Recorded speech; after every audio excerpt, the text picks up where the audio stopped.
Assalamualaikum warahmatullahi wabarakatuh.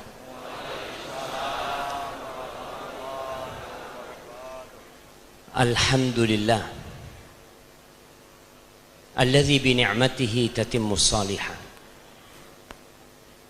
Segala puji bagi Allah Jalla Jalaluh yang karena nikmatnya kebaikan-kebaikan menjadi sempurna, yang karena rahmatnya niat-niat baik hamba dapat terlaksana.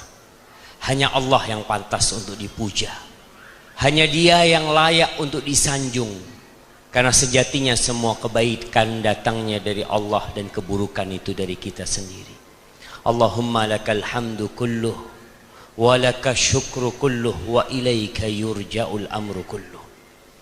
Allahumma salli wa sallim wa zid wa barik wa an'im ala sayyidina wa maulana wa qurrati a'yunina Muhammad wa ala alihi wa ashabihi ajma'in. Ya Allah, semoga salawat, salam, berkah dan nikmat senantiasa Engkau curahkan untuk hamba kekasih-Mu, untuk baginda Nabi kita Muhammad alaihi salatu wassalam, untuk penyejuk pandangan kita, untuk yang kelak akan memberikan syafaat kepada kita tatkala manusia dibangkitkan dari kuburnya, tatkala mereka digiring ke padang mahsyar, tatkala semua didiamkan oleh Allah Jalla Jalaluh. Miliaran manusia yang pernah hidup di dunia itu berkumpul di satu padang. Mereka tidak tahu hendak kemana. Mereka datang menjumpai Nabi Adam alaihi salam agar bisa memberikan syafaat, memohon kepada Allah Azza wa Jalla. Tapi Nabi Adam angkat tangannya. Berangkatlah kalian kepada Nabi Nuh alaihi salam. Mereka berangkat kepada Nabi Nuh alaihi salam, meminta agar Nabi Nuh memberikan syafaat, memohon kepada Allah Azza wa Jalla. Nabi Nuh pun tak mampu. Lalu mereka berangkat ke Nabi Ibrahim Khalilur Rahman alaihi salam, dan Nabi Ibrahim pun tidak mampu memohon kepada Allah Azza wa Jalla. Lalu mereka berangkat menjumpai Nabi Musa alaihi salam Kalimullah alaihi salam, tapi beliau pun angkat tangan. Lalu mereka berangkat menjumpai Nabi Isa alaihi salam. Kata Nabi Isa, kalian berangkat menjumpai Muhammad sallallahu alaihi wasallam, abdun ghafarallahu lahu ma taqaddama min dhanbihi wa ma ta'akhkhar. Hamba Nabi kita alaihi salatu wasallam adalah hamba Allah yang paling sempurna penghambaan. Sehingga Nabi Isa tatkala menyuruh umat manusia menjumpai Nabi Muhammad alaihi salatu wasallam, beliau sebut dengan gelar yang paling agung, yaitu hamba Allah Azza wa Jalla yang sudah diampuni dosa-dosa dia yang masa lalu dan yang akan datang. Tatkala umat manusia datang menjumpai Rasulullah sallallahu alaihi wasallam, Nabi kita mengatakan ana laha, itu milikku syafaat itu. Maka jamaah rahimakumullah, berapa kali antum bersalawat buat Nabi alaihi salatu wassalam yang mengaku umatnya Muhammad sallallahu alaihi wasallam? Buktikan. Kita ini mengaku umat Islam, mengaku umat Muhammad sallallahu alaihi wasallam. Mana buktinya? Kalau engkau mengatakan aku banyak bersalawat buat Nabi alaihi salatu wassalam, mungkin engkau telah melakukan itu. Tapi salah satu bukti menjadi umat Rasul sallallahu alaihi wasallam adalah mencintai beliau, mengagungkan sunnah beliau, dan mengajak umat manusia untuk menuju ke surga Allah Azza wa Jalla melalui jalan Rasulullah sallallahu alaihi wasallam. Amma ba'd, jamaah rahimakumullah yang saya hormati Bapak Wakil Bupati, Bapak Wakapolres dan DKM Masjid, Masya Allah, ana berada di tengah-tengah antum menjadi sebuah kehormatan. Walaupun terasa agak panas sedikit, Insya Allah. Itu yang berdiri ngapain di pintu sana? Nggak ada tempat duduk.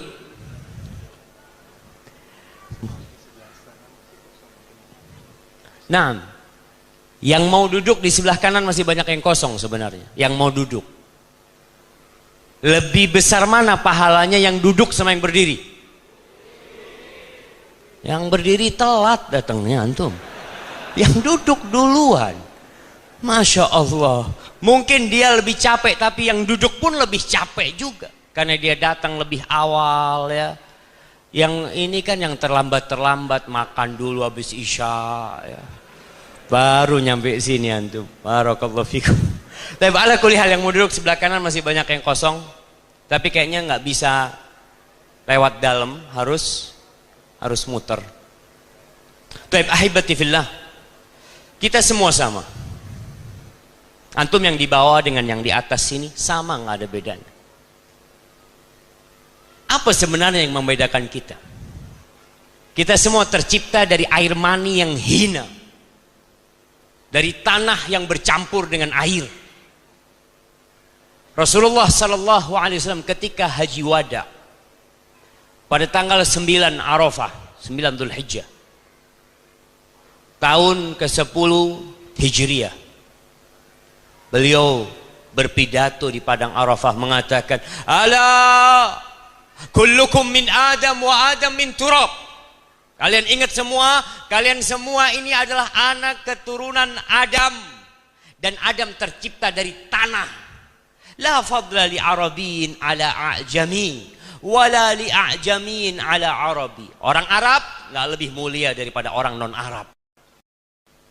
Yang orang non-Arab jangan berbangga diri, engkau pun tidak lebih mulia dari orang Arab. Wala aswad ala abyad. Yang hitam tidak lebih mulia daripada yang putih, dan yang putih tidak lebih baik daripada yang hitam. Karena akhir-akhir ini mulai ada rasisme yang nggak bagus.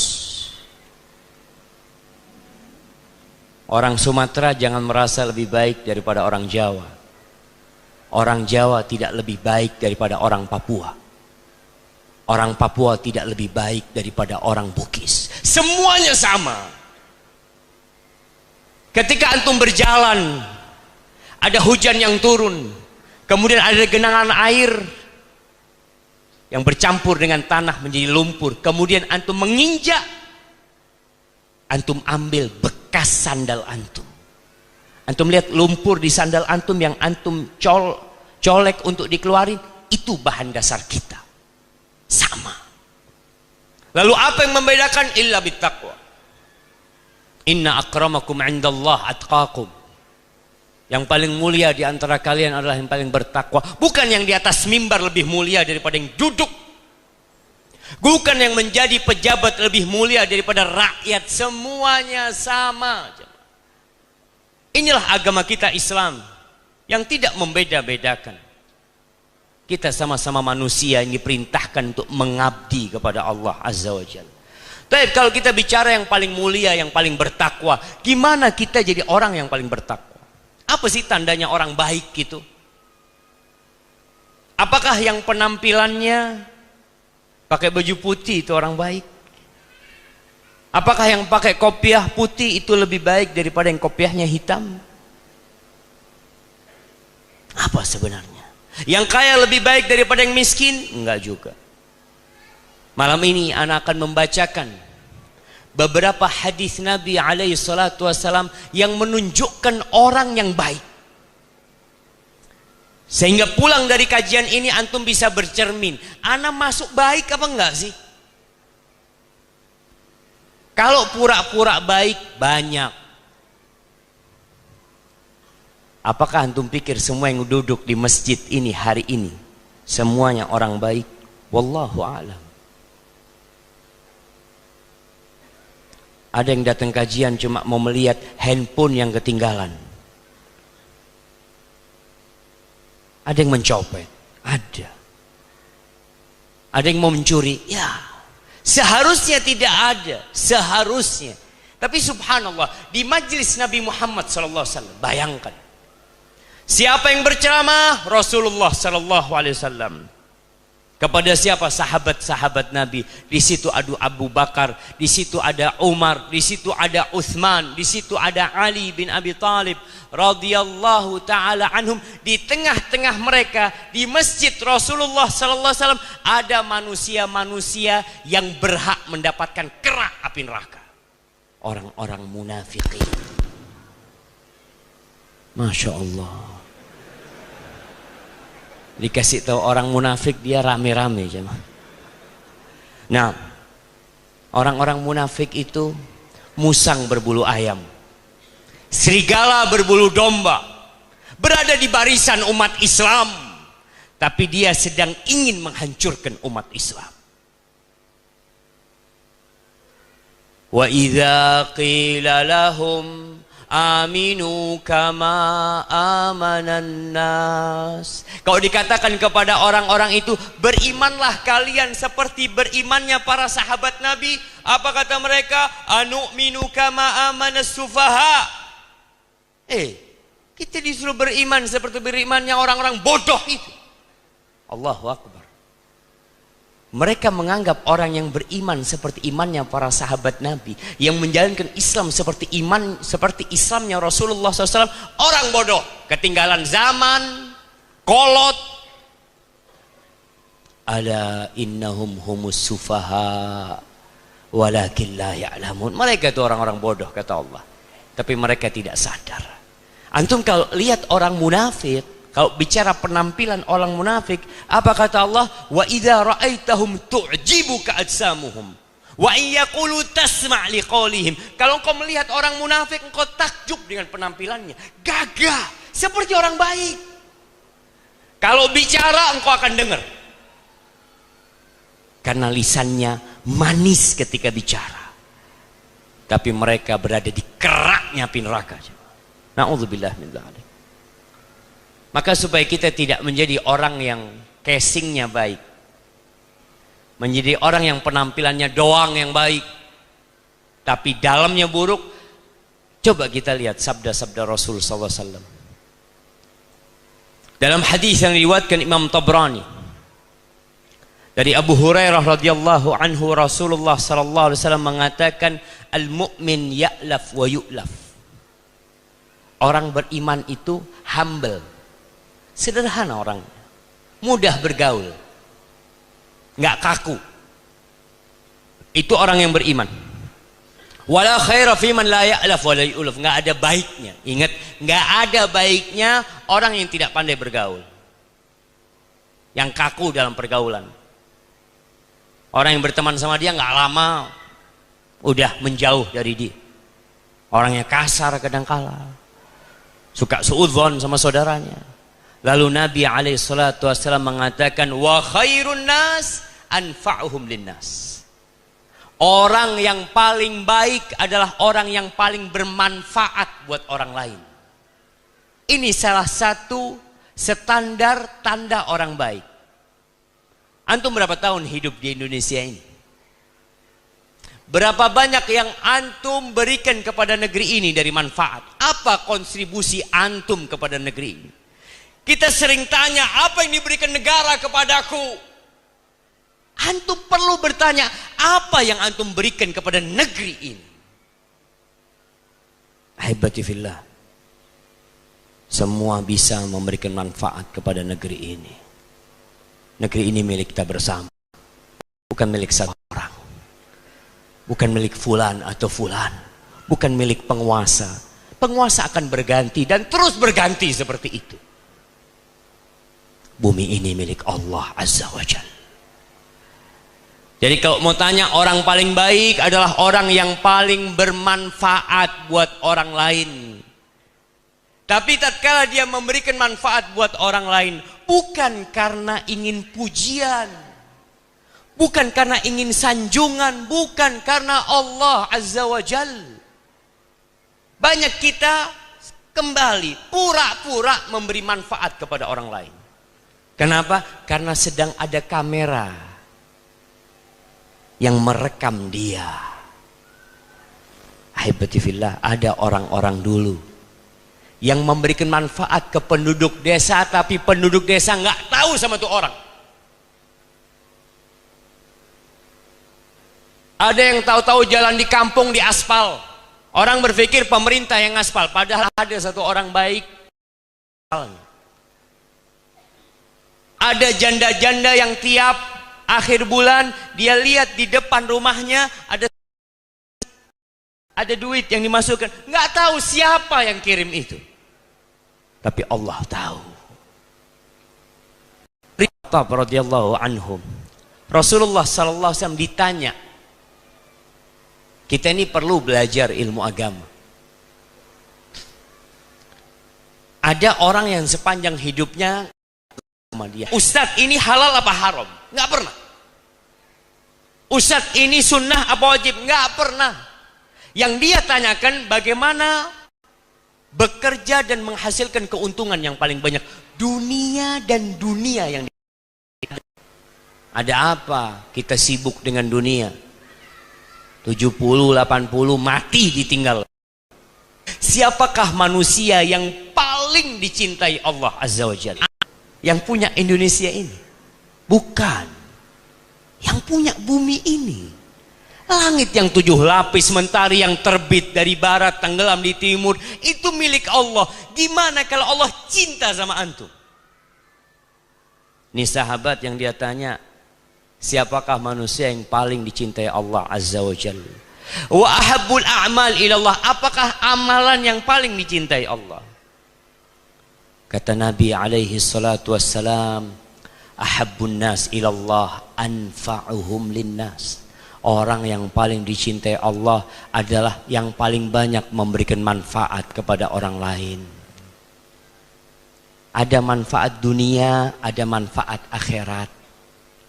Manfaat dunia antum dapat pahala, tapi antum kalau memberikan manfaat, fulan yang awalnya tidak sholat, lalu antum dakwain dia sholat, masya Allah, antum berikan manfaat kepada orang, antum selamatkan dia dari azab Allah Azza wa Jalla. Dan sebaik-baiknya amalan yang dicintai Allah adalah sururun yudkhiluhu ala muslim, kegembiraan yang engkau bagikan kepada saudaramu sesama muslim. Antum lihat teman antum bersedih, antum hibur dia. Au yakshif anhu kurbah, dia punya kesulitan, antum ya bantu dia dalam kesulitannya. Au yaqdi anhu dainan, atau bayarin utangnya. Siapa yang punya utangnya? Angkat tangan yang punya utang. Waduh, antum pura-pura nggak punya utang. Ya saat kita nggak punya utang, bapak yang punya utang. Oh, yang muda-muda ini yang utang bapaknya kadang-kala. Taib, termasuk amalan yang dicintai Allah, ngelunasi utangnya manusia. Masya Allah. Ada orang-orang kaya yang biasa datang ke rumah sakit. Dia datang, siapa yang nggak bisa bayar? Disebutkan fulan. Iya sudah. Dia tanda tangan, lunas semuanya. Tuh yang sakit nggak tahu siapa yang lunasin. Ini termasuk amalan yang paling dicintai Allah saja. Lalu kata Nabi SAW, au tatrudu anhu ju'an, engkau mengusir rasa lapar dari perut dia. Saudara-saudara kita yang kelaparan, antum bagi makanan sama mereka. Ada daerah-daerah yang sedang sulit air, antum galikan sumur buat mereka. Itu orang baik. Tapi ingat, jangan nunggu ada kamera antum berbuat baik. Karena ada manusia-manusia pencitraan yang melakukan kebaikan hanya untuk dipuji dan disanjung manusia. Itu akan menjadi koreknya api neraka. Wala an amshi ma'a akhin li fi haja ahabbu ilayya min an a'takifa fi hadzal masjid syahran. Lihat jamaah. Ibadah itu ada dua. Ada ibadah yang manfaatnya buat kita, ada ibadah yang manfaatnya buat orang lain. Kata Nabi SAW, aku berjalan bersama saudaraku ngurusin urusan dia. Mungkin dia punya urusan di kepolisian, di ke departemen apa, dia datang. Kata Nabi SAW, aku berjalan sama dia, ngurusin urusan dia, lebih aku cintai daripada aku iktikaf di Masjid Nabawi 1 bulan.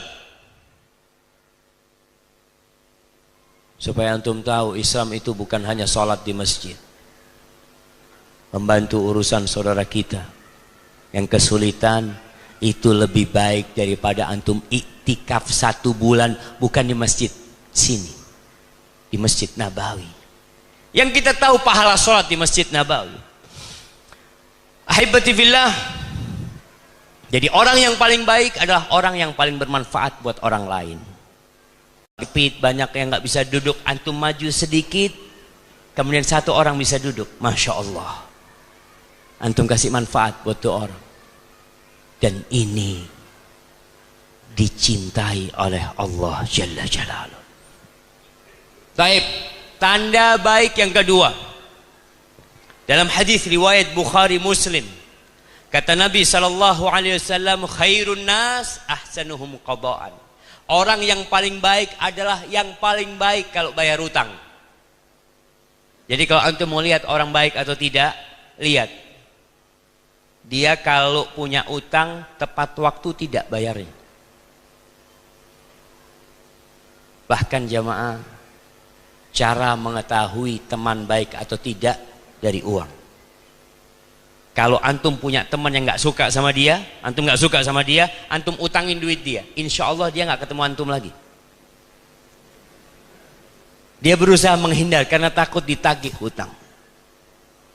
Dan bicara hutang, jangan hidup berhutang.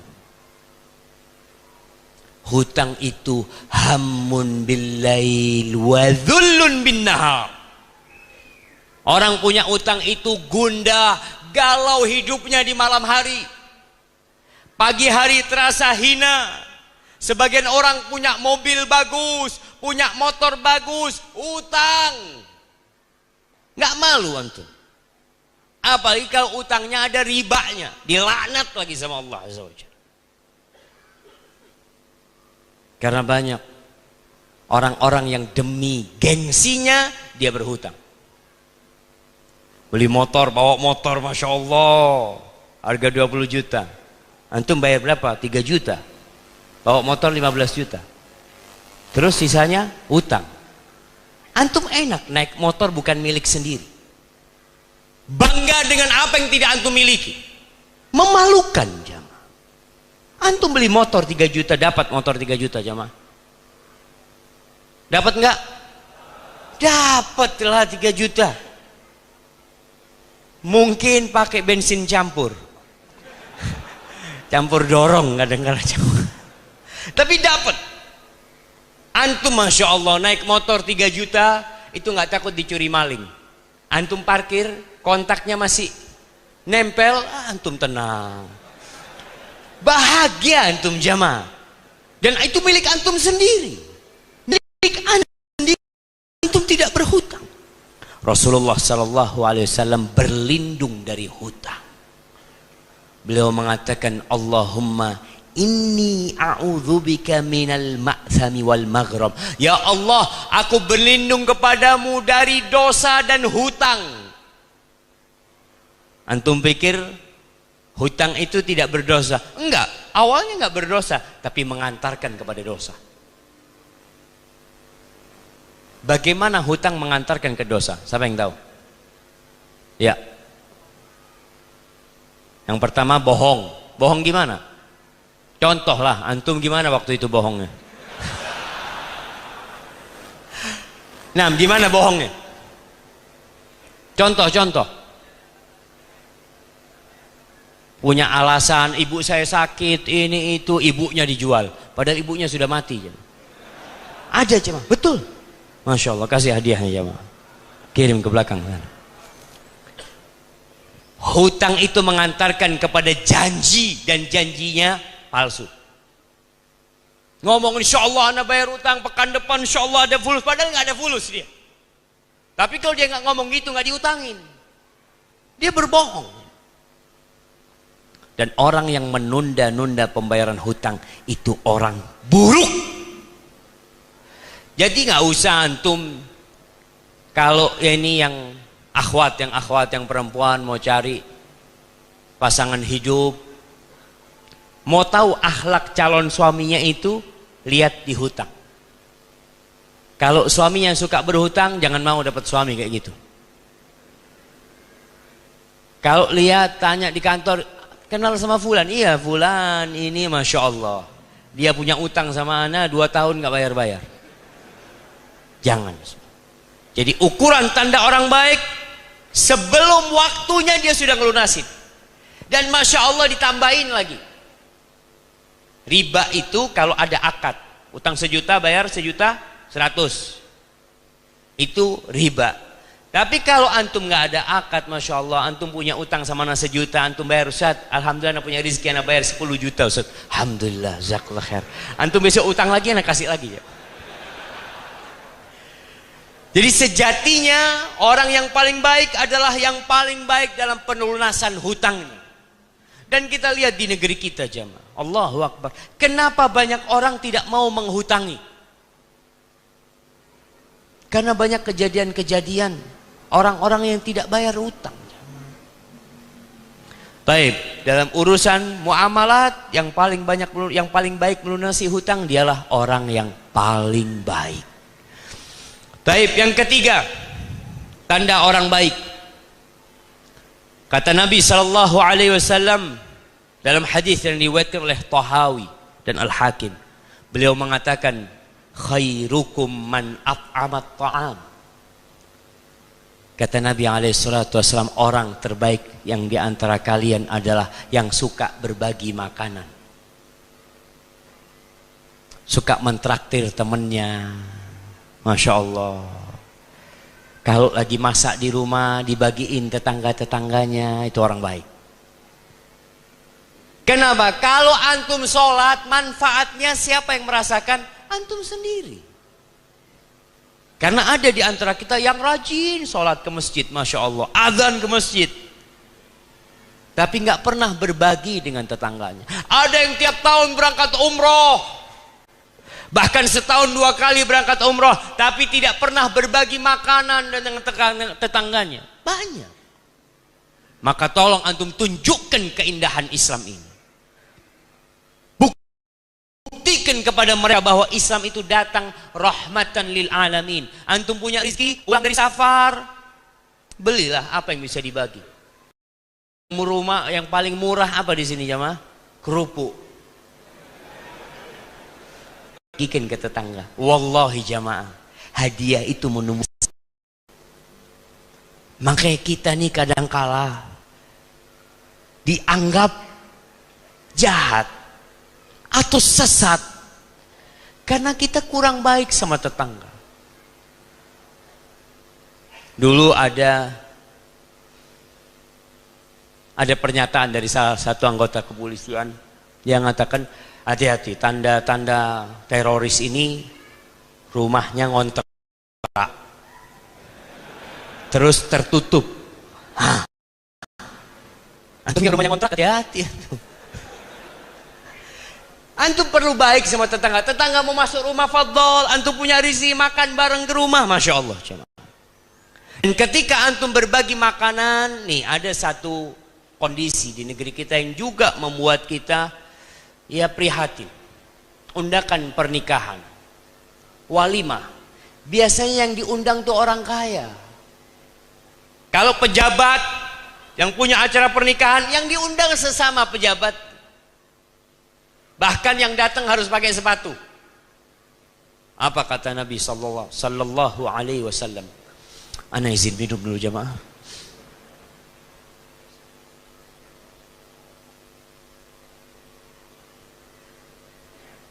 Alhamdulillah. Syarrut ta'am, seburuk-buruknya makanan, ta'amul walimah, makanan walimah, yud'a ilaiha man ya'baha wa yumna'uha man ya'tiha. Yang diundang yang kaya, yang udah biasa makan enak di rumahnya, dia bisa beli apa saja. Malah yang miskin nggak diundang. Ada orang yang suka mentraktir, tapi yang dia traktir orang-orang kaya juga. Antum peduli sama orang-orang miskin, berbagi makanan. Ada di beberapa daerah yang bikin acara senabung senabung. Apa artinya? Sedekah nasi bungkus. Hari Jumat kita punya mahasiswa itu dia kumpulin. Hari Jumat dia bikin makanan, dia datang ke tempat orang-orang yang nggak mampu. Hari Jumat adalah hari raya yang umat Islam, Sayyidul Ayyam. Dia bagi-bagi itu, Masya Allah. Kenapa? Mereka terinspirasi dengan hadis ini. Sebaik-baiknya kalian adalah yang memberi makanan kepada orang lain. Baik, itu yang ketiga. Yang keempat, kata Nabi SAW dalam hadis riwayat Bukhari, khairukum man ta'allamal Qur'ana wa 'allamahu. Orang yang terbaik di antara kalian kalau bicara guru, guru apa yang terbaik? Yang terbaik adalah orang yang belajar Al-Quran dan mengajarkannya. Ada guru kimia, ada guru fisika, ada guru matematika, tapi yang terbaik adalah yang belajar Al-Quran dan mengajarkan. Bagaimana tidak jadi orang baik yang diajarkan itu kalamullah? Sebuah kitab yang kata Allah, inna hadzal Qur'an yahdi lillati hiya aqwam. Ini Quran menunjukkan kepada jalan yang paling lurus. Jadilah antum pengajar Al-Quran. Mungkin pengajar Al-Quran dengan pengajar matematika gajinya lebih besar mana? Guru Quran sama guru matematika lebih banyak mana gajinya? Guru Quran sama guru bahasa Inggris lebih banyak mana gajinya?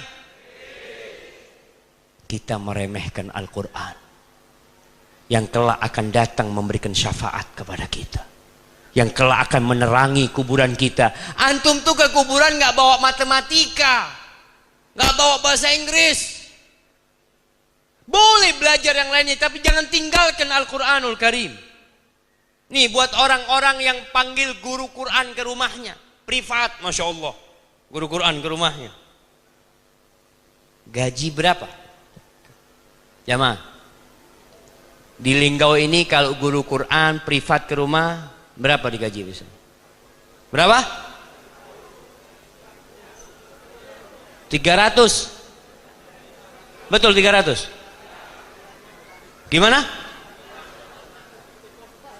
Seikhlasnya. Masya Allah, Masya Allah. Ya, kita zalim kepada guru Al-Quran yang mengajarkan kepada anak kita jalan menuju surga, yang mengajarkan kepada kita bagaimana menjawab pertanyaan mungkar dan nakir. Kita kasih semau kita, bukan seikhlasnya. Semau kita. Kalau guru bahasa Inggris 1 juta, Quran 300. Enggak Ustaz, Ustaznya ikhlas, alhamdulillah, Masya Allah. Jadi yang ikhlas Ustaznya, bukan yang ngasih duit ya. Jangan diremehkan Al-Quran, hargai Al-Quran. Kenapa? Yang terbaik di antara semua guru yang ada di muka bumi ini, yang jadi profesor, yang jadi apa, khairukum man ta'allamal Qur'an wa 'allamahu. Apa yang diajarkan oleh guru ini? 1 huruf dapat 10 kebaikan. 1 ayat seperti 1 ekor onta. Man qara'a ayah min kitabillah, yang baca 1 ayat dari Al-Quranul Karim, Masya Allah, itu seperti dapat 1 ekor onta. Berapa harga 1 ekor onta? 25 juta, 30 juta, 50 juta. Tergantung panjang ayat yang antum baca. 1 ekor onta. Nih guru ngajarin anak kita, lalu kita kasih 300, dia ngajarin 1 ekor onta berapa? 50 juta, antum kasih 300 ribu. Terus berapa dikasih Ustaz? Paling tidak lebihkan daripada guru bahasa Inggris. Lebihkan, supaya antum bisa menunjukkan kepada Allah, ya Allah, aku memuliakan kitabmu ya Allah. yang dipelajarin oleh anakku ini yang kelak akan bermanfaat. Tuh anak kalau hafal Al-Quranul Karim kelak akan memberikan mahkota buat orang tuanya. Masya Allah. Kayaknya udah malam gitu jemaah. Ini kayaknya bagian sound system lapar kayaknya jemaah. Baik, antum belajar Al-Quran. Silahkan antum menjadi insinyur. Silahkan antum menjadi dokter. Antum mau jadi apa saja silahkan, tapi jangan pernah tinggalkan Al-Quranul Karim. Kenapa? Quran ini nur, cahaya, yang dengannya antum bisa melihat dalam kegelapan. Antum bisa membedakan antara yang hak dengan yang batil. Usahakan ketika membaca Al-Quranul Karim, baca dengan artinya. Kan gak harus Ustaz, betul gak harus. Antum tapi bukan orang Arab. Orang Arab baca Quran faham, alhamdulillah. Rasulullah SAW kalau dakwah gak banyak bicaranya. Beliau lebih suka membacakan ayat-ayat Al-Quranul Karim dan orang itu masuk Islam. Di situ ada hidayah. Kalau kita nggak paham sama artinya, maka kita dituntut untuk memahaminya supaya kita dapat hadiah plus hidayah. Kalau antum baca tanpa tahu artinya, antum hanya dapat hadiah doang. Kemudian yang ke-5, dalam hadis yang diriwayatkan Imam Ahmad dan Tirmidzi, Rasulullah SAW mengatakan, khairukum man yurja khairuhu wa yu'man syarruhu. Orang yang terbaik di antara kalian adalah yang diharapkan kebaikannya. Dan orang merasa aman dengan keburukannya. Orang ini nggak pernah mengganggu di masyarakat. Selalu bawa kebaikan. Wa syarrukum man la yurja khairuhu. Dan yang terburuk di antara kalian adalah yang tidak diharapkan kebaikannya. Wala yu'man syarru, kejahatannya juga tidak merasa aman masyarakat. Ada preman-preman di masyarakat. Ada anak-anak yang biasa naik motor, geng-geng motor, nggak tahu di sini ada nggak Pak Waka? Geng motor, masya Allah. Tuh syarrun nas. Kadangkala orang lewat gang pakai knalpot brong itu, mong mong mong. Apa kata orang kampung? Mudah-mudahan tabrakan. Boleh doakan keburukan, boleh. La yuhibbullahul jahra bil qauli minas su'i bil qauli illa man zulim. Allah itu enggak suka doa-doa keburukan, Allah enggak suka kecuali orang yang dizalimi.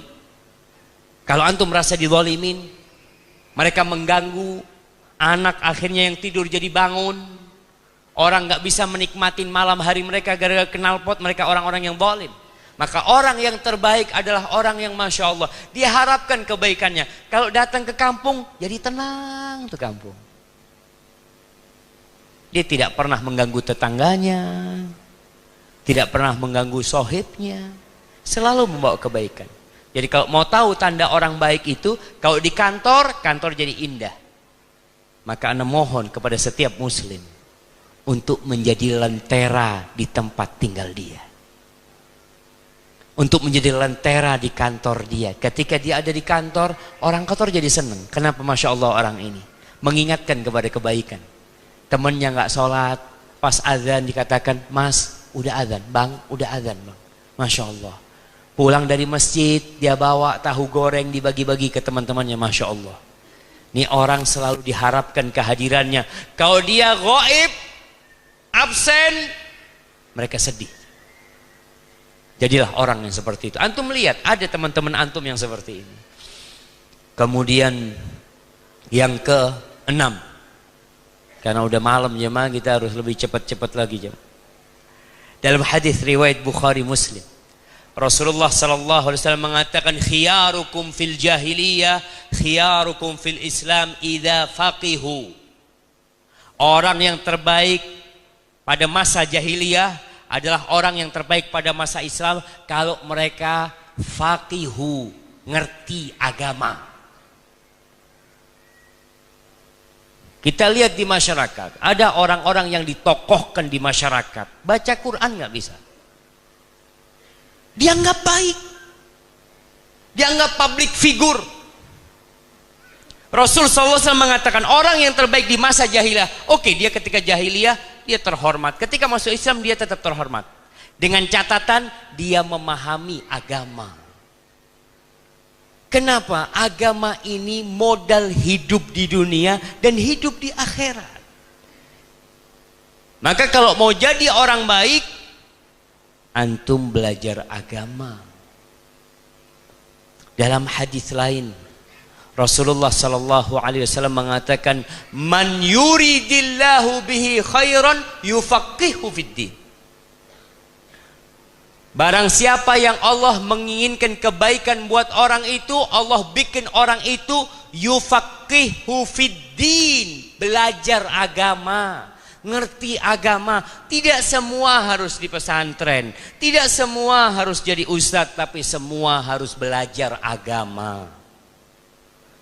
Karena menuntut ilmu itu faridatun ala kulli muslim, kewajiban buat setiap muslim. Ilmu apa? Ilmu tentang Allah, ilmu tentang 3 pertanyaan di kuburan. Man rabbuk? Antum akan ditanya siapa Rabbmu. Antum nggak akan ditanya siapa gubernur, siapa presiden, siapa orang yang mendapatkan Nobel di dunia ini.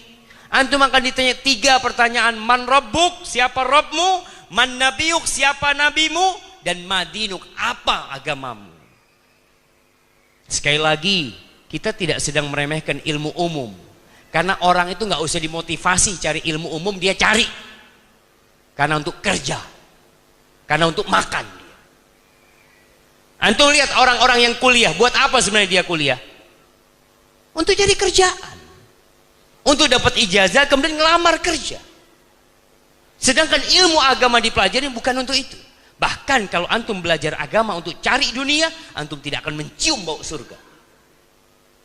Man talabal ilma mimma yubtagha bihi wajhullah la yatlubuhu illa liyusiba bihi aradan minad dunya lam yajid raihatal jannah. Barang siapa yang menuntut ilmu, yang ilmu ini tidak boleh diperuntukkan kecuali untuk Allah Azza wa Jalla, kemudian dia mencarinya untuk dunia, untuk jabatan, untuk pekerjaan, maka dia tidak akan mencium bau surga.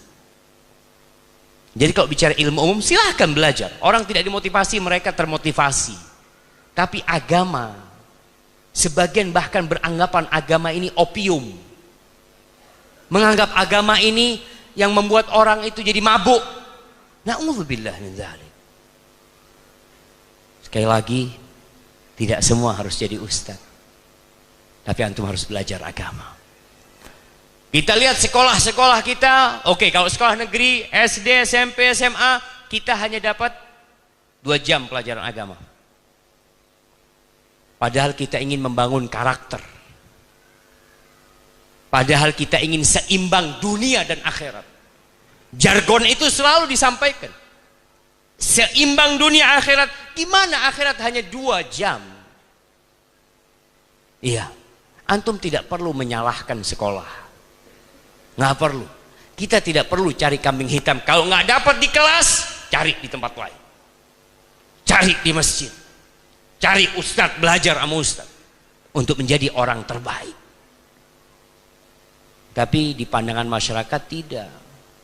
Orang terbaik adalah yang belajar ya ilmu umum. Lulus dari mana? Amerika, masya Allah. Hebat antum sampai ke Amerika. Lulus mana? Mesir. Ngapain ke Mesir antum? Jauh-jauh. Antum bisa lihat kalau ada orang lulus Amerika sama lulus dari Mesir atau dari Medina, pandangan masyarakat beda. Selalu yang lulusan barat itu dianggap lebih berkompeten, lebih baik lah. Baik. Kemudian yang ketujuh, Rasulullah SAW pernah ditanya, Ayyun nas khair, manusia yang mana yang paling baik? Lalu beliau mengatakan, man tala umruhu wa hasuna amaluhu sallallahu. Orang yang paling panjang umurnya dan baik amalannya. Yang umur 80 tahun masih ada di masjid ini? 80. Mana kasih hadiah? Jamaah 80 datang pengajian, masya Allah. Nggak ada 80? 75? Ada 75? Kasih yang 75, Masya Allah. Baik, kasih bang. Sebelah sana bang. Masya Allah. Insya Allah mudah-mudahan bapak jadi orang terbaik, Pak. Karena kata Nabi SAW, orang terbaik itu yang panjang umurnya, baik amalannya. Makanya jangan minta mati muda. Berapa? 80, Masya Allah. Masa mau diambil lagi hadiahnya? Kasih yang lainnya. Ada yang 80, kasih. Apa? Masya Allah. Itu ada 80. Masya Allah, Masya Allah, Masya Allah. 80 bang. Tuh. Makanya jangan minta mati. Tapi Ustaz, kalau kita takut dengan kehidupan ini, takut terfitnah, ya antum minta sama Allah SWT. Tapi tidak minta mati, minta yang terbaik sama Allah SWT. Di antara doa yang dibaca oleh Nabi kita Muhammad SAW, beliau mengatakan, Allahumma bi'ilmikal ghaib wa qudratika alal khalq ahyini idha alimtal hayata khairan li wa tawaffani idha alimtal wafata khairan li. Ya Allah, dengan ilmumu yang meliputi yang gaib dan kemampuanmu untuk menciptakan, hidupkan aku kalau hidup itu baik buat aku, dan matikan aku kalau kematian itu baik buat aku. Antum kalau ada orang umur 40 tahun baik dan orang umur 41 baik, yang 41 lebih baik dari yang 40. Asalkan sama, karena dia punya tambahan amal soleh selama 1 tahun. Maka berusahalah untuk, ya boleh nggak usah doa minta panjang umur, nggak usah. Terus minta apa? Minta berkah di umurnya. Boleh minta panjang umur. Tapi ada seorang ulama mengatakan, man sa'alallah tulal umur falyasbir ala firaqil ahbab. Barang siapa yang berdoa minta panjang umur, dia harus bersabar ditinggal orang-orang yang dia cintai. Umur 80 tahun, cucunya udah mati, anaknya udah mati. Ditanya, Bapak, teman-teman sejawatnya masih ada? Semua sudah mati, Ustaz. Terus ngobrolnya udah nggak nyambung. Mana yang semua udah nggak ada. Maka orang yang minta panjang umur, hendaklah dia bersabar ditinggal orang-orang yang dia cintai. Kemudian jamaah yang ke-8, dalam hadis yang diriwayatkan Imam Tirmidzi, Nabi pernah mengatakan, ala ukhbirukum bi khairin nas. Kalian mau nggak aku kasih tahu orang yang terbaik? Inna min khairin nas rajulan, seorang lelaki, amila fi sabilillah, dia beramal di jalan Allah, ala dhahri farasi, di atas tunggangan kudanya, atau di atas ontanya, atau di atas kakinya, nggak peduli dia. Hidupnya untuk Allah Azza wa Jalla, hatta ya'tiyahul maut, sampai kematian datang kepada dia. Nih, buat yang jadi tentara, buat yang menjaga perbatasan-perbatasan, buat yang menjaga keamanan dan kedamaian negeri ini, niatkan lillahi ta'ala. Karena dia sampai mati kadang-kala ya udah, kerjanya itu aja. Latihan, dikirim nanti ke perbatasan, jagain perbatasan, jagain keamanan negeri ini. Niatkan lillahi ta'ala, bukan niatnya mau gaji. Karena sebagian orang ditanya, antum kenapa kok mau dipindah kemana-mana? Ya sudah, Ustaz, tuntutan kerjaan, Ustaz. Niatkan nggak, Ustaz? Insya Allah lah, ana mau berkhidmat buat negeri ini, yang bumi Allah ini. Semoga ana bisa menjadi orang terbaik. Nah, sepanjang hidupnya lillahi ta'ala. Baik, kemudian yang sebelum yang terakhir, jemaah, masih banyak sebenarnya, tapi ini untuk keluarga.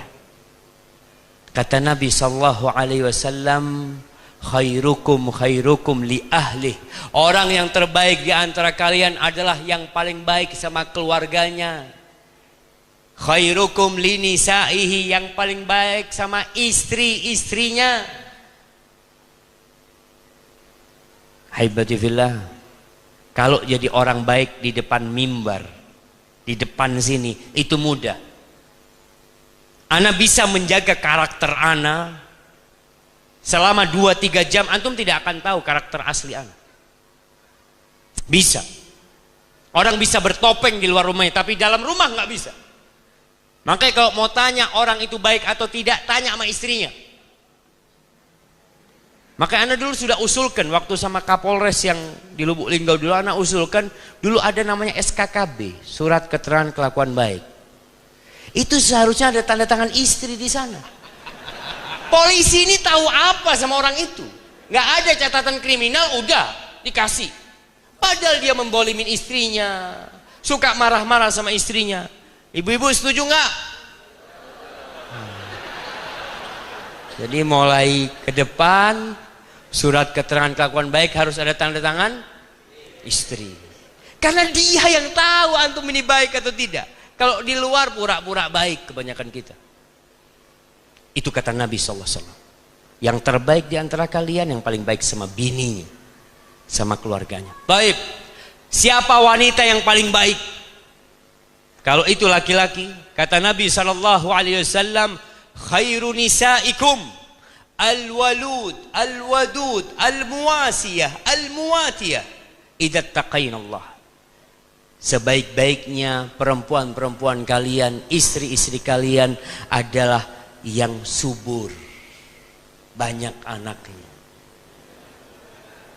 Jadi ya antum kalau lihat istri antum banyak anaknya, masya Allah. Al-wadud, ya penyayang. Karena kalau subur gak penyayang, susah hidup antum. Ada wanita yang masya Allah, suaminya baru datang kerja langsung hamil, masya Allah. Baru datang dia langsung hamil, masya Allah. Ada yang harus ke dokter dulu untuk hamil, ini enggak. Ada perempuan yang anaknya 7, masya Allah. Suaminya pulang kerja, sayang, mana anak-anak? Wallahu a'lam. Wallahu a'lam gimana? Wallahu a'lam ente. Anaknya 7, wallahu a'lam kemana? Hati-hati, cari perempuan yang pengasih. Itu wanita yang terbaik. Jadi ada perempuan yang suka sama anak kecil ya. Insya Allah itu cocok untuk jadi ibu buat anak-anak antum. Al-muwasiyah, masya Allah, yang selalu menghibur suaminya. Ibu-ibu kalau suami pulang kerja sedih, jangan ditanya dari mana. Ditanya apa? Mau apa? Kenapa bapak-bapak itu lebih suka makan di restoran? Kenapa lebih suka di warung? Karena kalau masuk warung nggak pernah ditanya dari mana. Nggak pernah ditanya dari mana pak, nggak ada. Yang ditanya mau apa pak, masya Allah. Makanya banyak suami yang lebih betah di warung, dia pulang kerja ke warung aja. Apalagi kok yang melayani, masya Allah, yang bening-bening gitu kan. Ini istri udah nggak bening, tanya dari mana. Betul, tolong perempuan yang baik itu yang suka menghibur. Al-muwasiyah, al-muwatiyah, yang selalu berusaha untuk menyetujui suami, nggak suka menentang suami. Kalau suami ingin sesuatu, iya bang, insya Allah baik itu bang. Ya Allah, bismillah. Kata Allah, kata Nabi SAW, idzat taqainallah, kalau mereka bertakwa kepada Allah Azza wa Jalla. Di kesempatan lain, Nabi SAW ditanya, man khairun nisa, siapa wanita yang terbaik? Kalau sekarang kita lihat siapa wanita terbaik, dibuat di pentas dunia, wanita terbaik itu yang menyingkap auratnya. Miss Universe, Miss Indonesia, itu dianggap percontohan wanita yang baik. Lah, kita beda kacamata. Kita pakai kacamata Rabbul Alamin, pakai kacamata Allah, pakai kacamata Rasulullah SAW, menilai mana orang baik. Kata Nabi SAW, orang terbaik, wanita terbaik adalah allati idza nadharta ilaiha sarratka, yang kalau engkau memandang dia menyejukkan pandangan. Tuh ibu-ibu, kalau suami pulang kerja, tolong berhias, bersolek secantik mungkin. Karena banyak perempuan cantik kalau keluar rumah. Bahkan suaminya kalau ngelihat istrinya cantik, dia tanya, mau kemana? Antum bikin sekarang, dirubah. Cantik ketika ditanya, mau kemana? Mau bersamamu bang. Masya Allah, baru pertama dapat istri kayak gini nih. Hebati fillah. Tolonglah perempuan-perempuan ini belajar hias, nggak apa-apa, untuk suaminya. Pakai parfum untuk suaminya. Jangan pakai parfum untuk orang-orang di pinggir jalan. Ayyuma imra'atin, dalam hadis riwayat Ahmad, ayyuma imra'atin ista'tarat famarrat ala qaumin liyajidu rihaha fahiya zaniyah. Perempuan mana saja yang pakai parfum kemudian keluar rumah sehingga aromanya tercium oleh lelaki-lelaki di pinggir jalan sana, fahiya zaniyah, itu pezina perempuan. Jangan dianggap tuh orang baik. Mungkin kacamata orang baik, tapi kacamata Nabi SAW la. Maka tolong cantik buat suaminya. Wa idza amartaha ata'atka, kalau disuruh taat, patuh. Ibu-ibu kalau disuruh sama suaminya jangan pernah menolak. Suruh apa aja selama perintahnya tidak bertentangan dengan perintah Allah. Selama perintahnya tidak bertentangan dengan fitrah dia. Kalau suami mengatakan kepada istrinya, istriku, ini lagi musim hujan, bocor tuh genteng, kamu naik ke atas sana. Ibu-ibu naik apa enggak? Oh enggak. Iya, jangan naik, nanti jatuh. Karena bertentangan dengan fitrahnya. Iya, bapak-bapak tolong tahu diri. Nah, kalau diajak keranjang sama suaminya nggak pernah nolak. Sampai kata Nabi SAW, wa in kana ala qatab, walaupun istri sedang di atas kendaraan. Kalau ada perempuan lagi naik motor mungkin ya, lagi mau nganter anaknya sekolah, lalu suami dari dalam rumah gini-gini, sini. Nganter anak sekolah, apa ke suami? Libur hari itu anak sekolah. Bener jamaah. Wa in kana ala qatab, bismillah. Kenapa? Kalau anak itu bayi kecil mungkin nangis sebentar. Tapi kalau bapaknya bayi besar nih, nangis ribut satu kampung nanti. Sudah, bismillah, matikan. Pulang ke rumahnya. Nah, itu wanita yang baik. Itu wanita yang baik. Yang kalau suaminya datang kerja selalu ada di rumahnya menyambut suaminya. Wa idza ghibta anha, kalau suaminya sedang keluar rumah, mungkin sedang dinas, dia keluar kota, sedang tidak ada di rumah, wanita ini tidak pernah memasukkan laki-laki ke dalam rumah. Hafizatka fi malika wa farja, dia jaga kehormatan dirinya, dia jaga harta suaminya. Itu wanita yang baik. Jamaah, antum belum ngantuk jamaah? Masya Allah. Anel sebagian sudah mulai baca doa bismikallahumma ya. Ada yang sudah mau tidur, Masya Allah. Tapi kayaknya anak cukupkan di sini, kita masuk ke sesi tanya jawab. Mungkin Masya Allah. Ini pertanyaannya. Kita sampai subuh kayaknya jemaah.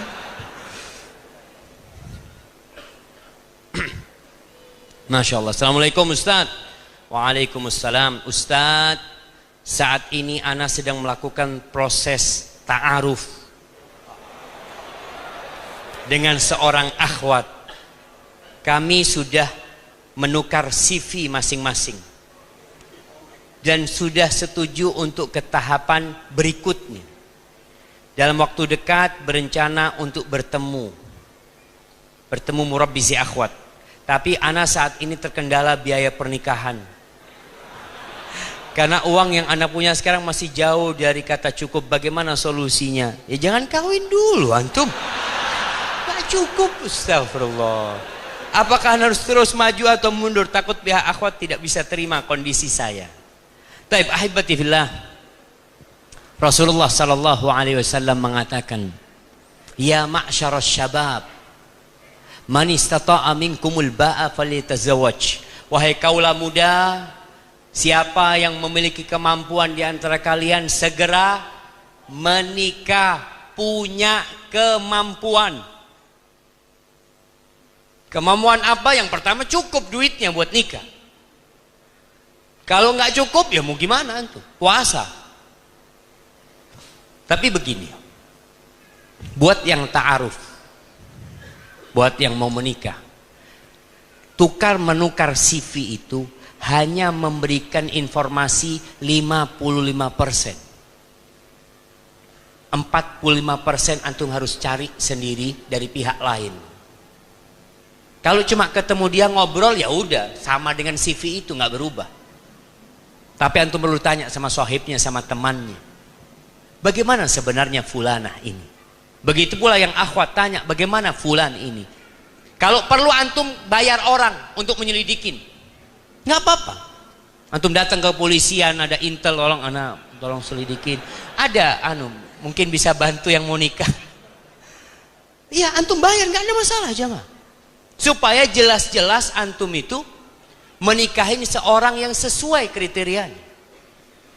Kalau hanya melihat CV, melihat wajah, itu hanya penampilan. Antum perlu tahu dengan isi hatinya. Gimana tahu isi hatinya? Ya dengan perilaku dia nantinya. Kemudian kalau sekarang antum melihat takut tidak diterima oleh perempuan tersebut, dari awal antum kasih tahu. Jangan sampai antum menipu. Antum gimana? Insya Allah ana gaji tiap bulan ya 5 juta lah kalau dapat. Padahal antum nggak mampu. Maka antum perlu jelaskan. Kemudian yang kedua, carilah perempuan-perempuan yang keluarganya siap menerima antum apa adanya. Kalau bisa cari mertua yang bantu bayarin mahar, nggak apa-apa. Kalau nggak bayarin mahar, paling nggak antum bisa utang sama mertua. Boleh utang anaknya, boleh dalam Islam. Makanya kalau nikah, akad nikah itu mesti disebutkan tunai atau kredit. Antum bilang kredit istri ada, tapi nggak boleh riba. Nggak boleh riba kredit istri. Boleh kredit istri antum. Antum orang mertua ngomong, saya nikahkan anda dengan putri saya dengan mahar 50 juta tunai. Antum terima kredit. Tinggal lihat, diterima nggak? Kalau mertua yang nggak apa-apa kredit lah. Alhamdulillah kredit antum. Nanti setelah kredit, ketika sudah menikah, ngomong sama istri, tolonglah. Kalau bisa jangan diminta semuanya. Nggak apa-apa, nggak apa-apa. Kalau istri mengikhlaskan nggak apa-apa, jemaah.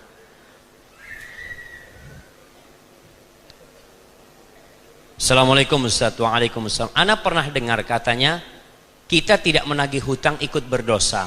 Mohon penjelasannya. Barakallahu fikum.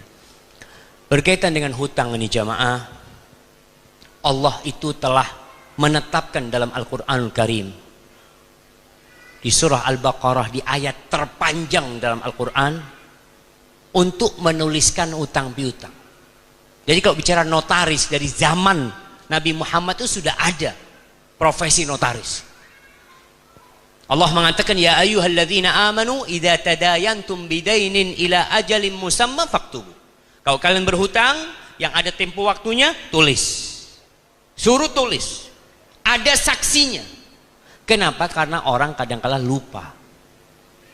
Terus gimana ini pertanyaannya tentang kita tidak menagih. Ada orang yang lupa. Kalau dia lupa, dia nggak dosa nggak bayar hutang. Antum ingat tapi antum tidak nagih, ya udah berarti antum mengikhlaskan.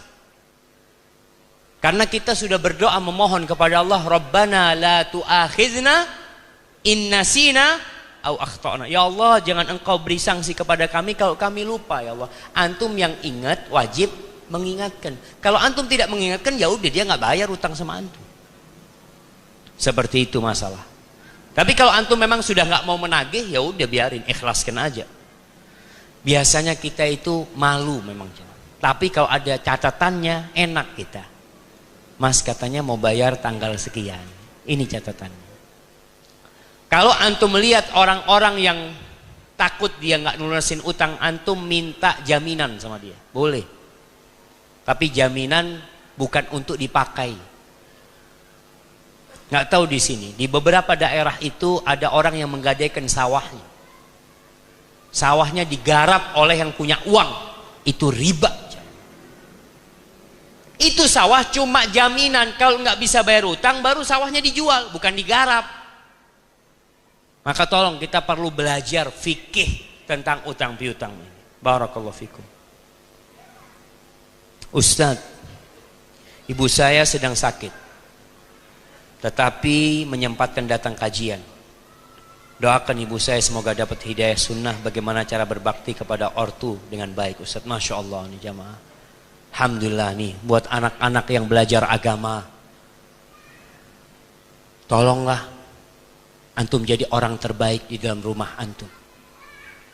Dengan cara berbakti kepada orang tua yang semaksimal mungkin. Dengan cara apa? Apa saja yang bikin orang tua berbahagia. Antum pijetin kaki orang tua antum. Antum bikinin teh buat orang tua antum. Antum duduk di sebelah orang tua antum. Antum ngaji di sebelah orang tua antum. Rumah jadi indah ketika antum ada di rumah. Ibu sibuk masak, ibu udahlah istirahat bu, anak masakin hari ini ya. Sambil terus didoakan ibunya. Semoga ibunya bisa bersama anaknya masuk surga Allah Subhanahu wa taala. Barakallahu fikum.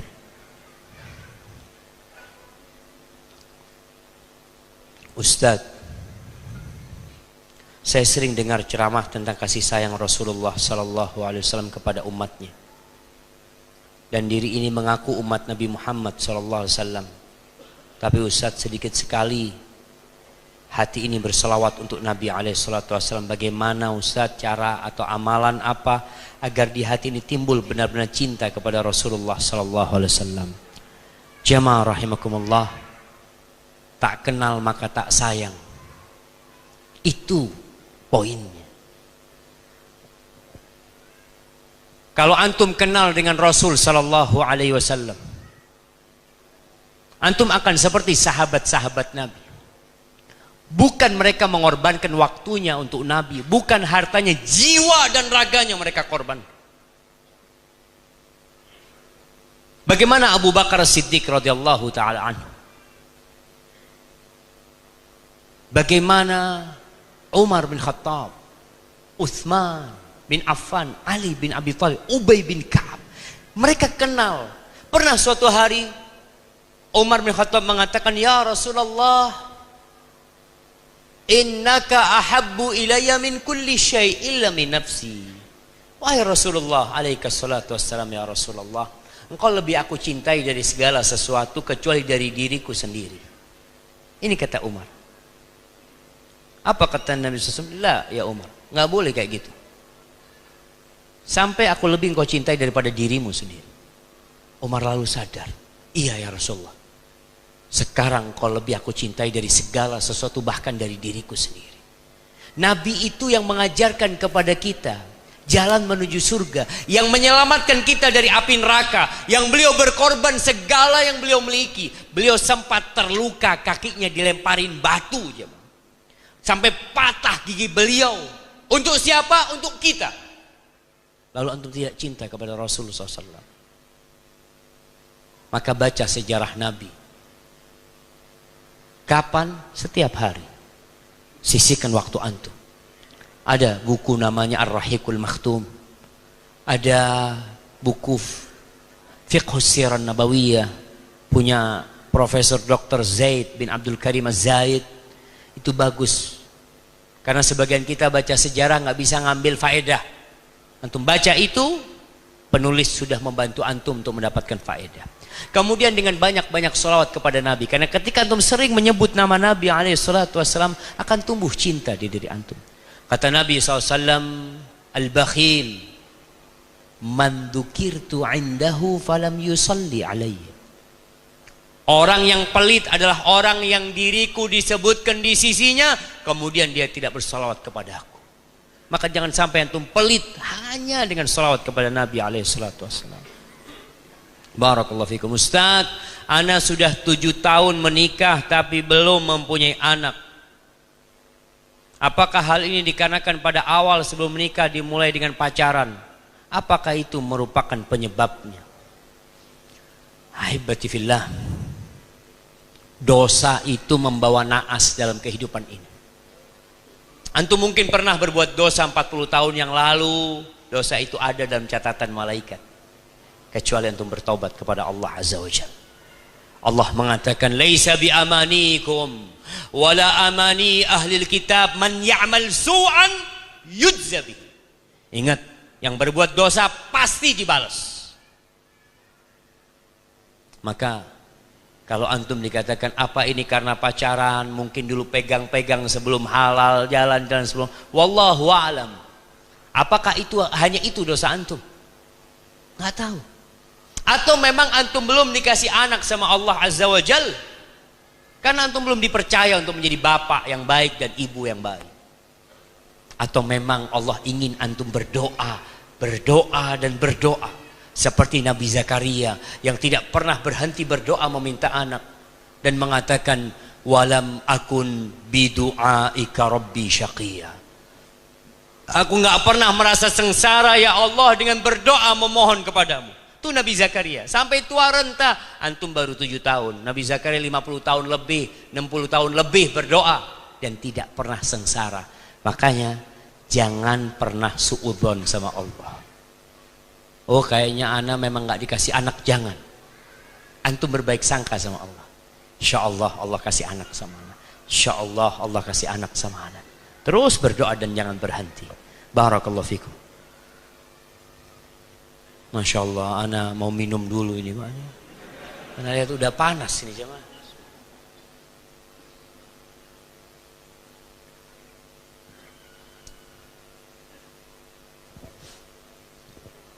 Alhamdulillah. Ustadz, saya mau tanya. Suami yang seperti apakah yang harus dipatuhi?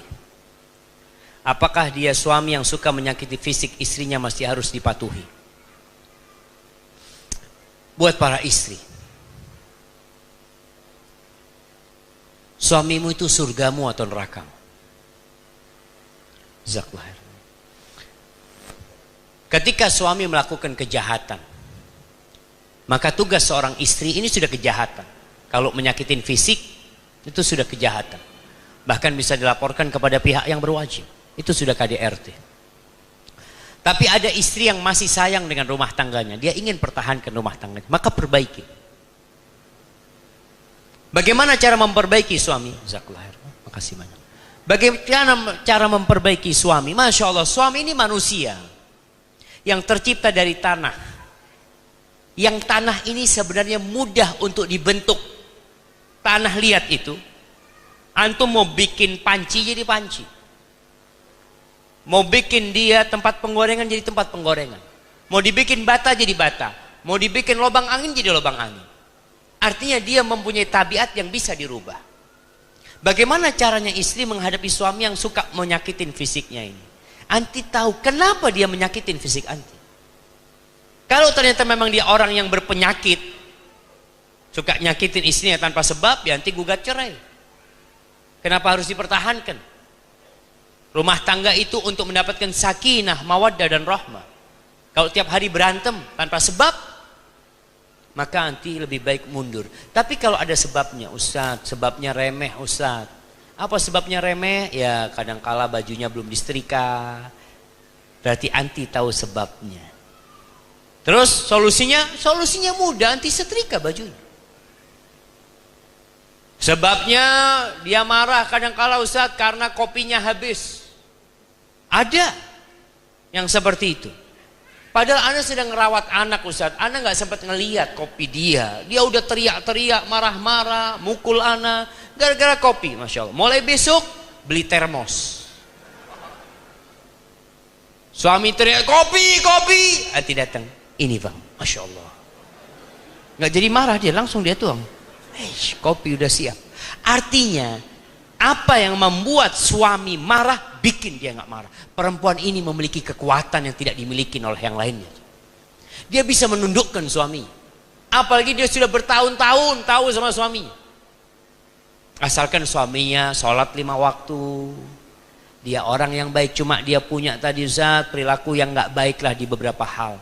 Lihatlah kepada kelebihannya dan kekurangannya diperbaiki. Tapi kalau anti merasa anak nggak bisa Ustaz taat sama suami kayak gini, sudah jangan dilanjutkan pernikahan itu. Ganti istri, ganti suami. Boleh ganti suami, boleh gugat cerai kalau ada sebabnya. Barakallahu fikum. Ustaz, ana berhijrah tapi ana masih merokok. Ada yang bilang makruh dan ada yang bilang haram. Jadi ana bingung mana yang benar Ustaz. Kalau memang haram bagaimana caranya agar bisa berhenti merokok?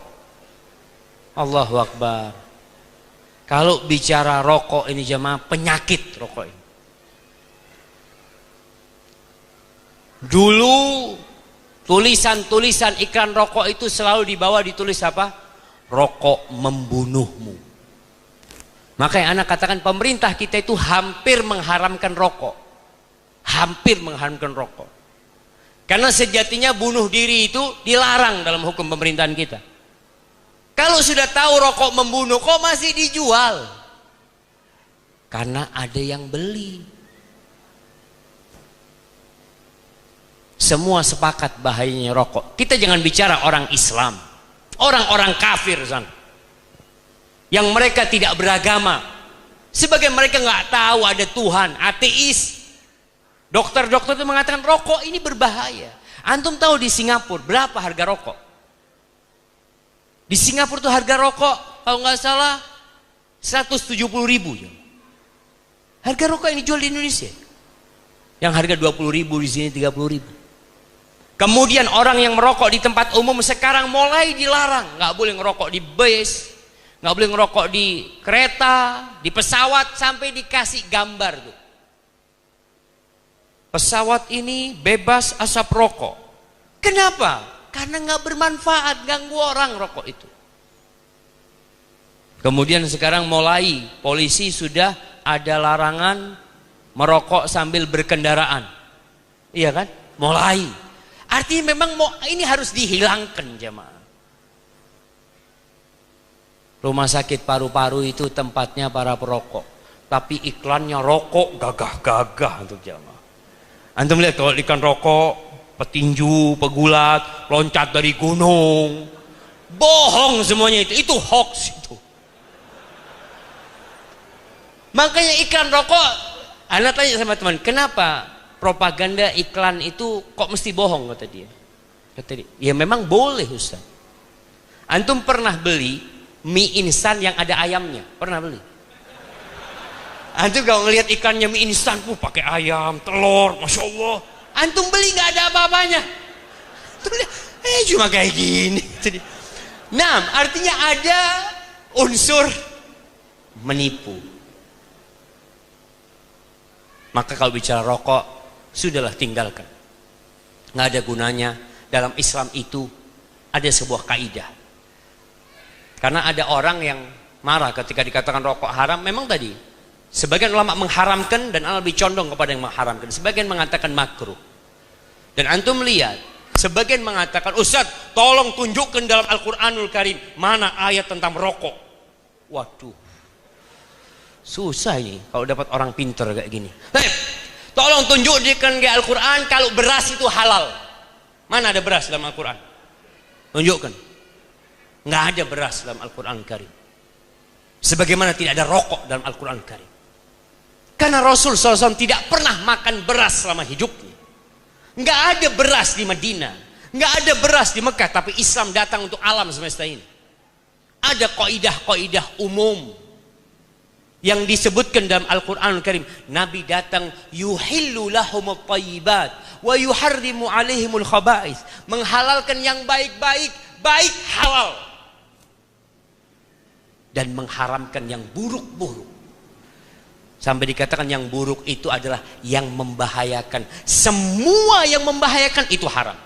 Dan ada sebuah kaidah.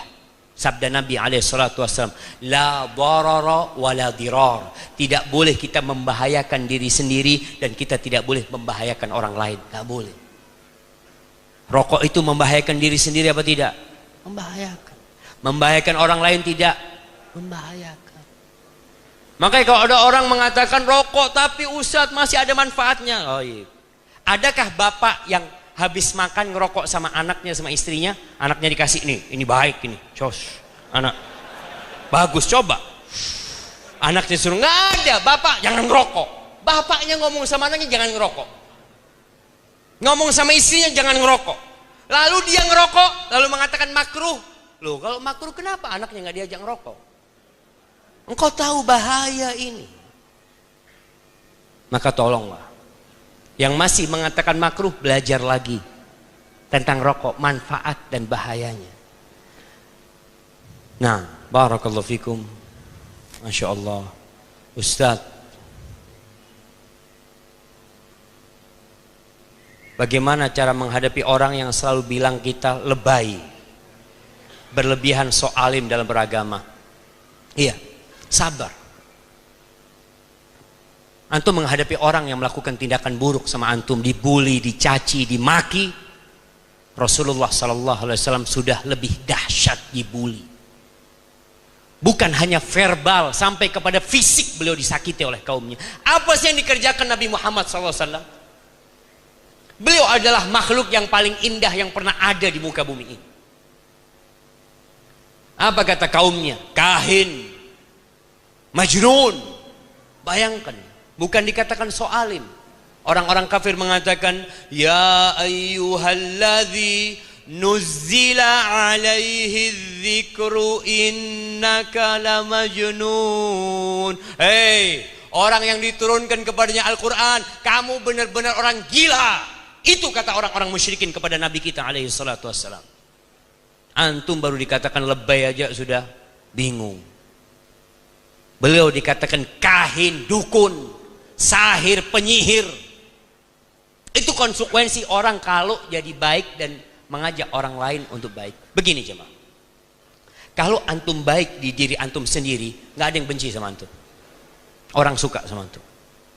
Tapi kalau antum naik levelnya memperbaiki orang lain, antum akan dibully. Makanya Luqman ketika berpesan kepada putranya, ya bunayya aqimis shalah, wahai putraku dirikan salat. Ini baik di diri sendiri. Wa'mur bil ma'ruf wanha 'anil munkar. Naik levelmu. Kalau engkau sudah baik, berusaha memperbaiki orang. Amar ma'ruf nahi munkar. Wasbir 'ala ma asabak. Sabar. Sabar kenapa? Sabar akan apa yang menimpamu nantinya. Karena seorang dai yang mengajak orang lain baik itu akan dibenci oleh kaumnya. Rasulullah sallallahu alaihi wasallam mau dibunuh sama kaumnya. Maka antum harus sabar. Jangan diambil hati. Karena mereka nggak ngerti. Ya antum sabar sambil didoakan orang tersebut. Barakallahu fikum. Masya Allah. Saya dari tempat jauh sekali. Luar Palembang. Masya Allah. Ustadz, saya sudah beristri. Namun karena istri saya ada sedikit kesalahan, jadi saya membencinya sekali. Dan saya putuskan untuk tak mau pulang ke rumah. Apakah ini salah? Mohon dan jelaskan. Jamaah, istrimu bukan bidadari. Dan kau bukan malaikat. Tak ada gading yang tak retak.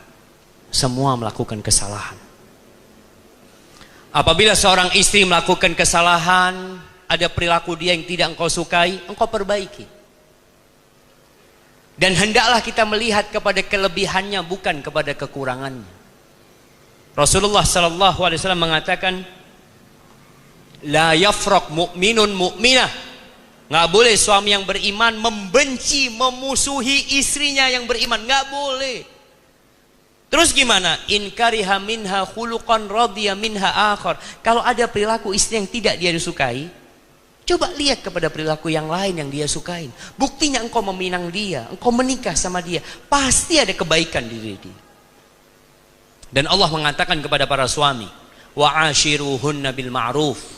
Pergaulilah istri-istri kalian dengan cara yang baik. Fa in karihtumuhunna, kalau kalian benci sama istri kalian, ceraikan istri kalian, pulangkan kepada orang tuanya. La.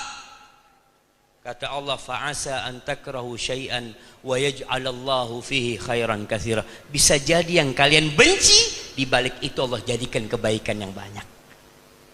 Maka antum lihat kepada kelebihan.